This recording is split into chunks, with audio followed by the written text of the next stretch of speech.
back, everybody, to episode 3 of the Point of Order podcast, an inside look at California politics and the state legislature. And I'm really excited to be joined today by my co-host, Assemblymember Bill Essayli from the 63rd Assembly District. Bill, how's it going today? Good. Good morning. Good morning. Tell us a little bit about yourself, your background, your district. Tell us where you come from. I come from the great state of California, born and raised in Southern California. Awesome. My parents are immigrants from Lebanon, and had a pretty, middle of the road, what do you call it, middle class upbringing, probably lower middle class. All right. First to go to college, first to go to law school, I did big law for a couple of years and then became prosecutor, both at the Riverside DA's office and then the U.S. Attorney's office. And then you ran for assembly? And then I ran for assembly. What were you thinking? Who else is going to do it? Honestly, you look up here and you see this place being run by a lot of inexperienced people that really don't know what the hell they're talking about. Well, and just don't one of the things I really appreciate about when you speak on the assembly floor is I actually feel like it's coming from a place of experience, because you speak about public safety issues and your experience as a prosecutor, and I feel like that's desperately needed up here. Well, I think you should have some sort of life experience to be in the legislature, honestly. There's a lot of people up here who are activists or community organizers, and they've never had a real job. They've never worked in the real world. They've never worked in a business. They've never signed a paycheck. It is interesting, the type of policy that, we obviously make policy in, numerous different issue areas, but it's so many times I'm like, does anyone actually know what this policy even, what this industry or this policy even does, right? Because there's no way that we're experts on some of this, really in-depth policy stuff. And what surprised me is how little of the legislation they write. It's almost like they're just being used as pawns by interest groups to advance legislation. Okay, so what would you say you have liked the most about being a new legislator, or maybe not liked? But how's your experience been so far? Because you're also a freshman. I'm a freshman. I actually didn't give much thought to what life would be like as a legislator. I think when you're running, you're just focused on winning. I will say just the variety of committees and subject matters that you get to engage in is interesting, keeps you engaged, and you're not bored for sure. That's for sure. Take a lot of meetings, you meet a lot of people. But I will say what was surprising was, one, the schedule. I did not really know what's surprising about the schedule? That we're up here so much. It's so unnecessary. We're up here basically every week, Monday through Thursday, and they treat legislating like a 9-to-5 job, and I don't think it's supposed to be like that. Yeah, certainly in California, full-time legislature and everything. Obviously, other states do it differently, but how does the pace compare to your previous job? It's not intellectually challenging because most of what we do is so superficial, as you know. In the committees, we get 5 minutes to consider a bill. Right. Two minutes to present. 2 minutes to present. Witnesses. And if you want to engage on it, you kind of get death stares because they've got 2,000 other bills to get through. So why are you slowing things down? So you do kind of have to be a little bit prepared to know what you're going into and be a little bit selective on what bills you're engaging on. But it's just too many bills. Too many bills and not enough time for consideration, and lack of appetite and interest for meaningful conversations and debate.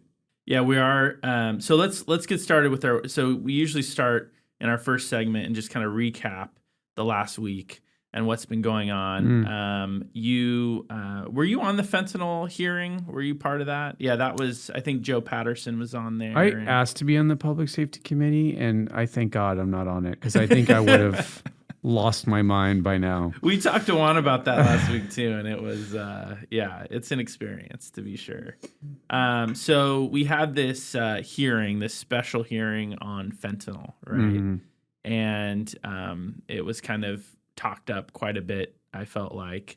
And, it talked a lot about education and health outcomes and, Narcan and, basically reactionary policy, but not a lot about the accountability side, about the dealer side, about the, actual, punishment for the folks that are trafficking this into our communities. And so, I don't know, personally, I just feel like we're not taking this issue seriously.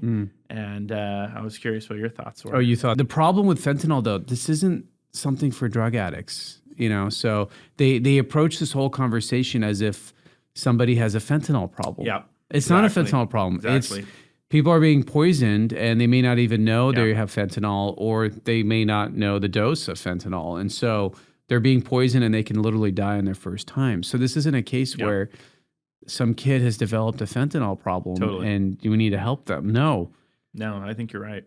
So you're also the chair of the Assembly Insurance Committee. I am. And I wanted to talk to you about a big story that came out this week, or last week, I should say, which is that State Farm, one of the state's largest insurance carriers, is pulling out of California, at least for, I think, homeowners insurance and let's see.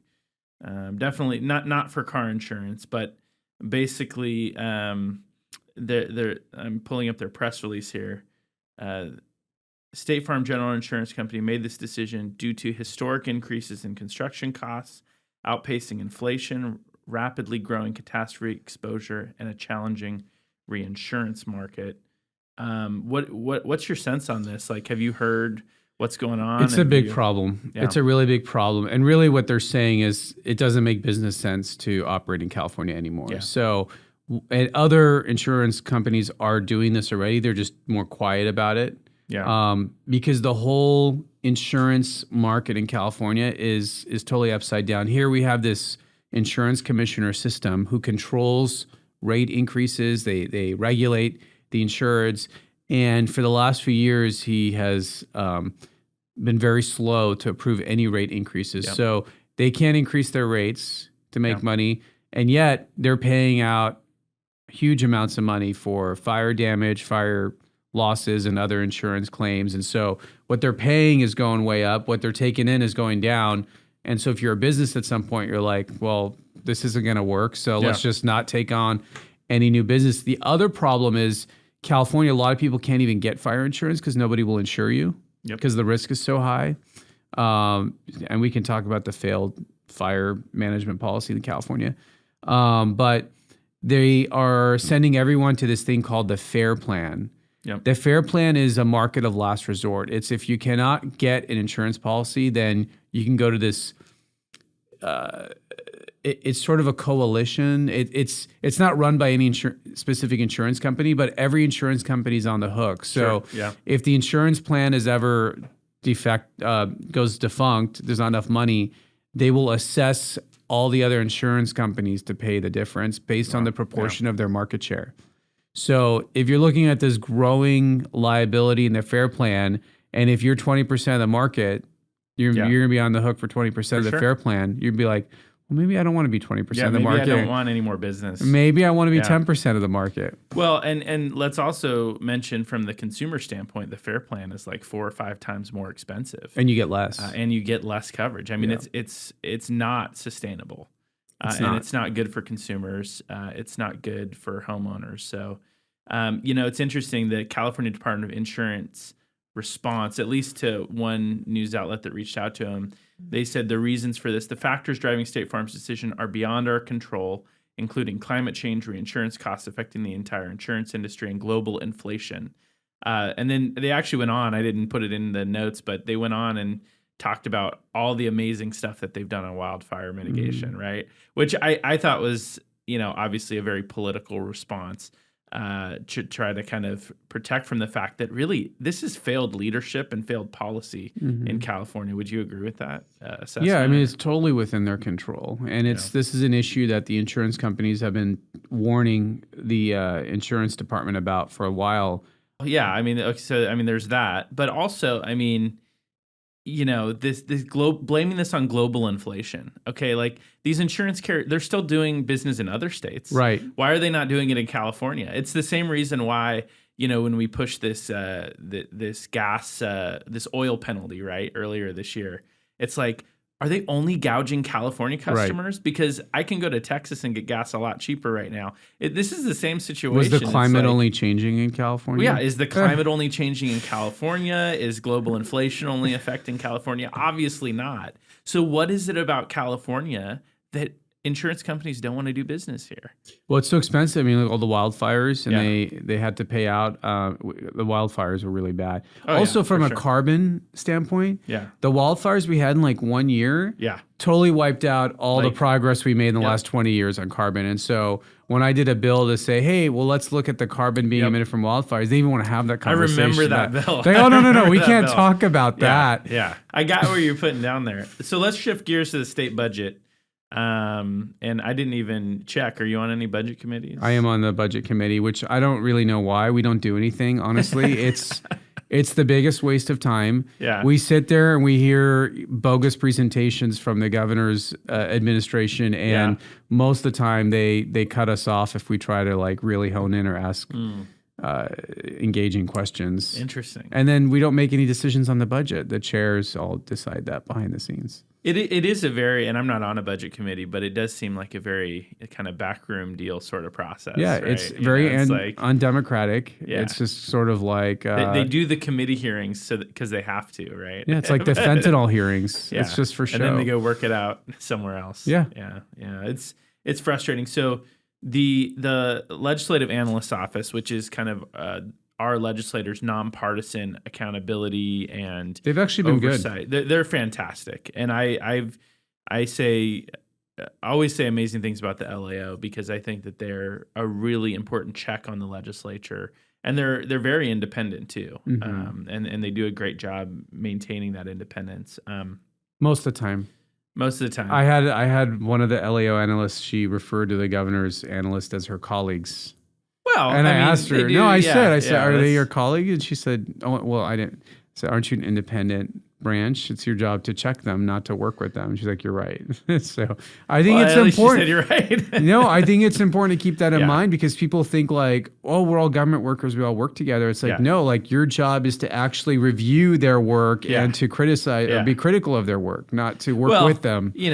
I'm also part of the opposition party, and I refer to my colleagues on the other side of the aisle too. Yeah, but they are your colleagues because you're in the same branch of government. That's true. No, you're absolutely right. So on the budget though, right? So the governor put out his new projections, his May revision, his fairy tale, which laid out obviously now a $32 billion something deficit and a number of other revenue challenges. But the LAO specifically, whenever the governor puts out a May revise, the LAO does an analysis of it. And their analysis most recently was that while the revenues required to balance the budget are optimistic but plausible, which I love how they... So a little bit of a fairy tale, Bill, right? But in the budget window, they're improbable in the out years. So, for example, to eliminate the operating deficit in 24-25, revenues would need to be roughly $30 billion higher than the LAO's forecast. Our analysis suggests that this level of revenue is very unlikely. There is less than a 1 in 6 chance the state can afford the May revision spending level across the 5-year period. This means that if the legislature adopts the governor's May revision proposals, the state very likely will face more budget problems over the next few years. So basically, this is a Bandaid budget. We can't afford it over the long term. It's an accounting gimmick. It is. We're just deferring one-time dollars to future years and saying we'll pay for that later. Yep. $30 billion higher we would need above the forecast. Well, they're using these gimmicks to paper over a $30 billion deficit this year. But what the LAO is pointing out is that you're going to have another $30 billion deficit next year. So what are you going to do then? So the LAO's recommendation is take the cuts now. Right. Make the hard decisions now. It's going to be easier long term, but they don't want to do that. They want to delay. Well, and I mean, that's the thing, right? The funding reductions need to happen now. But basically what we're doing is just saying we're still going to fund all these programs. Mm-hmm. We're just going to do it later. I'm not sure how that's ever worked in any budget. It doesn't work. And next year it's going to be worse, by the way. But you have a group of legislators who've never been in a budget deficit cycle. They've always had surpluses, so they're not used to this. They've never run a business, so they never run a business like this. So I feel like now we're in the super minority. We're more observers than participants, let's be honest. So I'm sitting back and watching this dumpster fire because they don't even know how much money they have this year because the tax returns aren't even due till October. That's true, yeah. So they're going to pass a budget with made up funny money. And then in October, when we get the real numbers, I'm going to see what's going to happen when we actually don't even have the money they thought they had for this year. Yeah. So I don't know what will happen. We're not even in session. What are they going to do? Yeah, it's so interesting, too, on your point about us being observers, because, for the listeners who aren't aware, about a decade ago, maybe a little more now, we actually changed that in California because we used to require a 2/3 vote to pass a budget in the legislature. This was long before our time, right?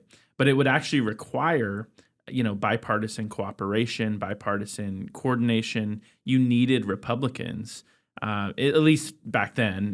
Now they have a supermajority, but you needed Republicans and Democrats to actually figure it out. And then, this proposition that the voters passed changed it to a 50% threshold. And ever since then, honestly, it's like we're not even a part of the process. Right. Unless there's even if there's a tax increase, I guess they don't really need us anymore. But yeah, but I guess, yes, if there's tax increases, then we would still come into play. But I think the point being that, I don't think that's good for representative government. I don't think it's good for, our budget and our actual liabilities. I just don't think it's good for the long term of the state that you don't have voices on both sides of the aisle weighing in on these budget decisions. So let's move on. I don't want to keep you too much longer. I know we got floor session today and such.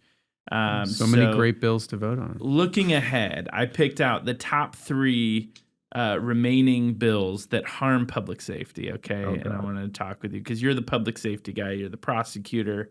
I wanted to get your take on these, and I know you have thoughts on some of these bills. But we're entering the final days now of House of Origin. When this podcast actually gets published, we'll probably be done. But I think, I thought these 3 bills were worth a discussion because there's some really bad public safety bills, well, every year, but this year. The first one here, we've actually already killed once this week, which, by the way, is the only bill that we've killed on the floor so far. And when I say killed, it could still come back. Yeah, it's on life support. So it's on life support. But it's the only bill we voted down of the hundreds of bills that have come through in the last week and a half. It's the only bill we voted down. It's AB 93 on consent searches.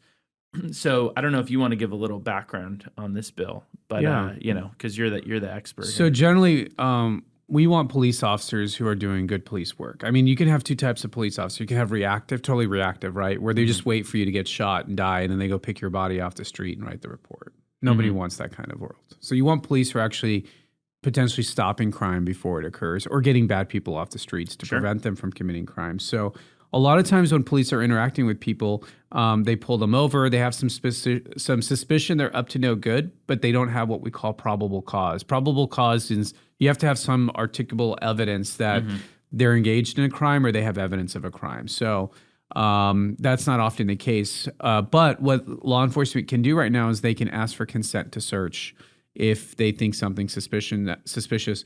Now, you don't have to consent, but I will tell you the mindset of a criminal, oftentimes they will consent because they don't want to appear suspicious or draw more attention. So they'll say, oh, yeah, you can search my car. Now, they don't have to agree to the car search, and nothing will happen to them if they don't. But they do because they think they can outsmart the officer in the system. So if they agree to the search, then you can search their car, and whatever evidence you find, you can use against them. They can always challenge it with a judge and say, well, he coerced me or forced me. I don't really have free choice. But there's a large percentage of cases that are developed through what we call consensual search. We take a lot of guns off the street through consensual searches, a lot of drugs. We solve a lot of crimes. You can prevent crimes. If you search and you see a guy has like zip ties and date rape drug and a picture of a girl and an address, you're like, okay, this is bad. We got to look into this. So that's the bill. And Isaac Bryan wants to outlaw consensual searches because he thinks that they're being abused against minorities. And he cites, I don't believe any of the stats he cites, by the way. They totally manipulate the stats. They had these stats on traffic stops that it was mostly minorities that get pulled over. But the only way they can get to that stat is if they took out all the CHP traffic stops. Oh, I see. Because it didn't fit the narrative. Yeah. So they cherry pick stats to fit their narrative. So, well, it's a bad bill. The good news is that, this didn't even pass the first round in this legislature, which really means it's a bad bill, I think. Yeah. If you can't get 41 votes on something in California, it's a real bad bill. And like I said, it's the only bill that hasn't crossed that threshold yet. So we'll keep a close eye on it. But we'll definitely hoping that one stays in the dustbin there. Speaking of, moving on to the second public safety bill, AB 742 on police canines. Oh my God. Okay, let's talk about this canine bill because I think it's absolutely ridiculous. And basically, it would limit the use of police canines, basically not allowing them to use them for apprehension of criminals, which is a huge part of their job right now. Is these dogs are used to de-escalate situations, right? In fact, let me play a quick clip here for you. We'll listen to this, and then I want to get your thoughts on it too. But this is the San Diego police chief on the news this week, talking about how they use these dogs. So we'll play this for you. And now you're taking away probably our best de-escalation tool, and the only tool that we can actually recall. Is misguided, and it's going to lead to more officer-involved shootings. It's going to lead to more injuries to suspects, to officers, and it's going to create a safety issue for the community. And so it's very misguided.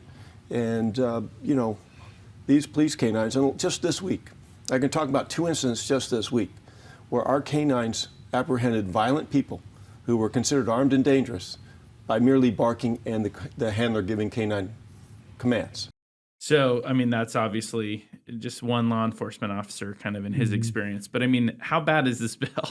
It's bad. You know what frustrates me about this conversation is that we are spending our time justifying why canines are good, which is like saying the sky is blue. Yeah. Really what we should be doing is going over after the motives of this bill. All right, last one, and then we'll move on to the final couple segments and get you out of here. AB 1310. On gun enhancements. Okay, this bill provides that a criminal defendant who received a firearms-related enhancement for using or being armed with a firearm during the attempted commission of a felony prior to 2018 may have his or her sentence recalled. Okay. This is Tina's bill. This is the McKinnon bill that you, I believe, have announced some amendments on or something. But when we talk about gun violence, why would we not want to hold people that use guns in the commission of crime accountable? So let's just back up. We've always had the firearm enhancements, a very effective tool. It says that if you use a gun to commit a violent felony or serious felony, you get a 20-year sentence added to your sentence, your underlying offense. So if you commit a robbery and you shoot someone with a gun during the robbery, whatever you get for the robbery, let's say it's 7 years, you're going to get 20 years added for using the gun. If you kill someone with it or hurt someone with the gun, you're going to get 25 to life. That used to be mandatory. Then they switched it. I think it was like 2018 or whatever. Yeah, it became discretionary. So then we said it's up to the judges whether they want to impose the enhancement or not. Well, guess what? Most judges still imposed it because they're really bad crimes and really serious offenders. And then about a year or two ago, they passed a bill that said, the judge has to dismiss the enhancement if it results in 20 years or more, which is the enhancement. Yep. So effectively now we have no enhancement. So what this bill is doing is trying to retroactively apply the new standard to everyone that was sentenced before 2018 or whatever. And your proposed amendments would bring back those enhancements. My proposed amendment is actually more modest than that. It would just restore discretion to the judges. Okay, got it. Take away the requirement that they have to dismiss the enhancements. Stop being so reasonable, Bill. This is ridiculous. All right, let's shift gears just for fun really quickly. What TV show are you watching right now? Do you watch television or do you just I don't know, like read all day, or what do you do? Read all day. Yeah. So much free time. I don't know. I don't watch a lot. I do. If I do, it's usually streaming of some sort. I listen to a lot of podcasts just because we're on the move a lot. We travel a lot. Sure, yeah. But the it's hard to last just streaming thing I watched was what's it called? Beef. Oh, is that Netflix? Yeah, it was Netflix. It was just kind of fun. My wife watched it, but I don't. Yeah, it taps into a lot of like rage that people have in modern society and just like how ridiculous things are. So it's kind of good escapism. It's entertaining. It's entertainment. You like to escape though when you watch television. I think so. Yeah, like I stopped watching the news a long time ago. I don't watch the news anymore. It's just, I tend to watch stuff that's, I don't know. Maybe I'll tell you what I'm watching. All right, what are you and then you can judge whether it's so Ted Lasso. Okay, I've never seen it. It's one of my favorites. I think it's great. And then The Mandalorian, of course, because I'm a big Star Wars guy. So Juan Alanis would appreciate that. Obi-Wan Alanis. And then, but the show that I never got into the Star Wars things. Really? And you're like younger than me, so a little bit, yeah, a little bit. I never got into Star Wars. But it's been around for a while too, so way before our time. But the show I'm really into that I just started, that I don't know, I just love like sci-fi stuff, like or just kind of like dystopian future stuff or whatever. But it's a show called Silo on Apple TV. And it's basically like this entire community of people just living in this underground silo. Wow. And they're not allowed to go outside, but nobody knows why. And it's like, I just started it, so I have no idea where this is going to go. But it's got me hooked already, like just episode 1. So I don't know. Apple TV is like the one subscription thing I've never bought. Apple TV. I have like every other one. I'm going to say something really controversial here. Hopefully, I don't get too much flack for this. Apple TV is the best streaming service on television right now, or on on the their internet content. Right now. Their content is unmatched. They don't have as much as some of the like Netflix, but their content is so fantastic. I've watched so many Apple TV shows. Okay, it's insane. I'm telling you, man. Like, I am kind of an Apple junkie, but not being biased here, I think Apple TV is awesome. So anyway, we'll have to give it a shot. All right, last segment, clip of the week. And then I know we gotta get going. San Diego Mayor Todd Gloria is gathering support for what he is calling an unsafe camping ordinance. And I want you to listen to this clip and tell me what your thoughts are. Let's see. Hold on. All right, we're gonna play this and then we'll come right back. The people of this city, the students here at Perkins, the people of Barrio Logan have the right to clean and passable sidewalks. And that's what we're saying today. Let's pass the unsafe camping ordinance. Let's initiate our safe sleeping program. Let's tell people that there are better options than sleeping on a sidewalk. And let's get clear about what is acceptable behavior in front of children trying to get to school to get their education. Okay, so, all right, this is obviously a major city, San Diego. Todd Gloria is the current mayor there.